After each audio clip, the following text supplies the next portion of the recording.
안녕하세요. 세계인형 전시관 폴레폴레 매니저 김진경입니다.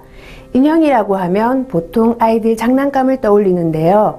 사실 인형의 역사는 인간의 역사와 함께 시작됐다고 할 정도로 오래됐습니다. 최초의 인형으로는 3만 년 전에 만들어진 빌렌도르프의 비너스를 꼽습니다. 인류 최초의 조각이며 여인의 모습을 본뜬 인형 형태이기도 합니다. 인형은 기원전 2000여 년 전부터 고대 이집트에서 많이 발견됩니다. 주로 무덤에 묻혔던 용도의 당시 인형은 납작한 나무에 털로 머리카락 형상을 만든 형태도 있었고 우샤브티라는 작은 미라 모양도 있었습니다. 우샤브티는 대답하는 사람이라는 뜻인데 4, 5세기에서 죽은 사람을 대신해 일을 해준다고 믿었다고 합니다. 이때까지만 해도 인형은 의식이나 제의에 쓰이는 용도가 많았습니다. 고대 그리스와 로마에 이르러서 점차 어린이와 가까운 친구가 됩니다. 어린이들의 무덤에 인형이 함께 묻힌 경우도 많아 이때부터 인형이 어린이들의 친구였다는 사실을 알 수 있습니다.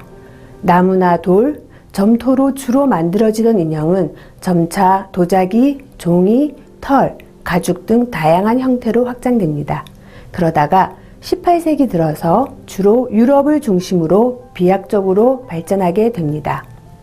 인형의 역사가 깊고 다양하기로는 유럽이 단연 앞서고 있습니다만 아시아와 아프리카, 아메리카 대륙에서도 옥수수 껍질, 나무나 흙, 돌 등으로 만들어진 인형을 볼 수 있습니다.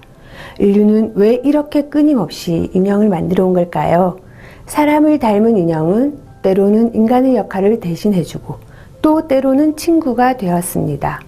인형의 또 다른 역할 중 하나가 내가 이렇게 생겼고 이런 옷을 입었으며 이러이러한 활동을 했다는 기록입니다. 유한한 삶을 살아야 하는 인류가 글이나 그림보다는 입체적인 인형을 통해서 자신들의 존재를 또 자신들의 문화를 영원히 남기고 기억되길 바랐던 게 아닐까요? 저는 인형과 함께 떠나는 세계 문화여행 강좌를 통해 사람들이 다양한 종류의 인형으로 우리에게 들려주고 싶었던 이야기에 여러분과 함께 귀 기울여 보고자 합니다.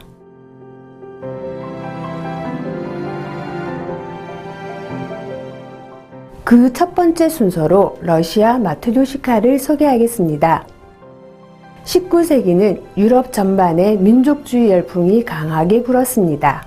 러시아에서는 사바 마몬토프라는 기업가이자 예술 후견인이 1870년 모스크바 교회 자작나무 숲에 있던 아브람 체보라는 곳을 구입해 예술가 마을로 조성했습니다. 당시 여기서 활동하면서 러시아 복고풍 예술을 부흥시키려 했던 사람들을 아브람 체보 그룹이라고 부릅니다.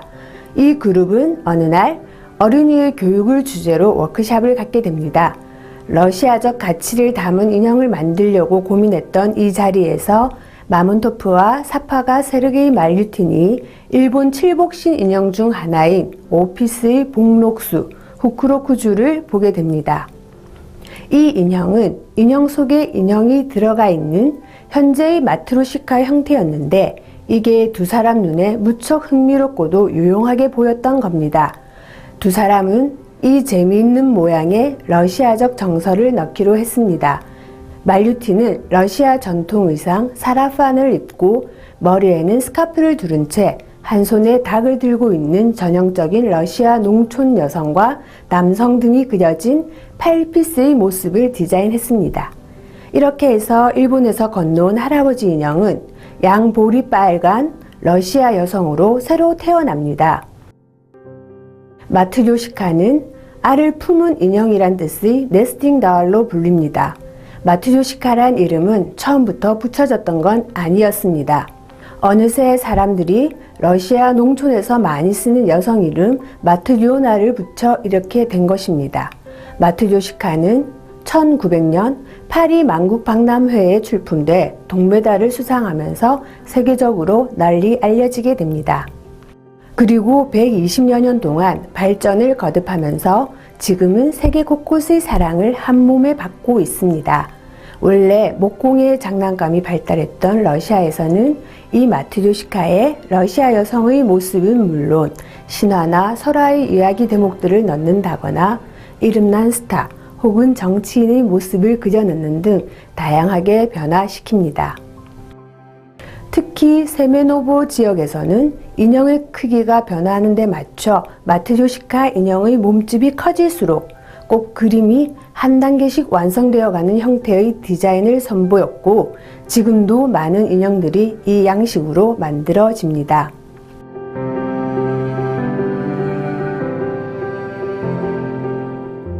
마트료시카는 이 단순한 인형 하나에 여러 나라의 문화적 영향을 받아 발전해온 점이 특히 흥미롭습니다. 마트료시카는 인형 속에 인형이 들어간 구조입니다. 물론 이 구조는 일본 인형의 영향을 받은 것이지만 그 기원은 기원 후 1000년쯤 송나라에서 출현한 중국 상자에 있습니다. 큰 상자가 작은 상자를 품고 그 작은 상자 속에 또 작은 상자가 들어간 형태의 중국 상자는 지금까지도 각종 디자인 분야나 가구, 포장, 심지어 건축이나 문학 등에도 즐겨 응용되고 있습니다. 이 중국 상자 구조는 마트료시카가 등장하기 직전 장식 미술가 파베르제의 부활절 달걀을 통해서도 러시아에서 친숙해졌습니다. 이 황실 달걀은 알렉산드르 3세 황제가 덴마크 공주 출신이었던 자신의 부인 마리아 표도로브나의 결혼 20주년 기념 선물을 위해 1885년 파베르제에게 특별히 주문한 것입니다. 파베르제는 하얀 달걀 안에 금빛 달걀, 또 금빛 달걀 안에 금빛 작은 닭을 넣어 선물했고 마리아는 이 달걀 선물을 받고 무척 기뻐했습니다. 그래서 그 해부터 파베르제는 러시아 혁명이 발발하기 전까지 매년 부활절이면 황실에 달걀을 납품했습니다. 파베르제의 황실 달걀은 그 빼어난 아름다움으로 러시아 사람들의 시선을 한몸에 받았습니다.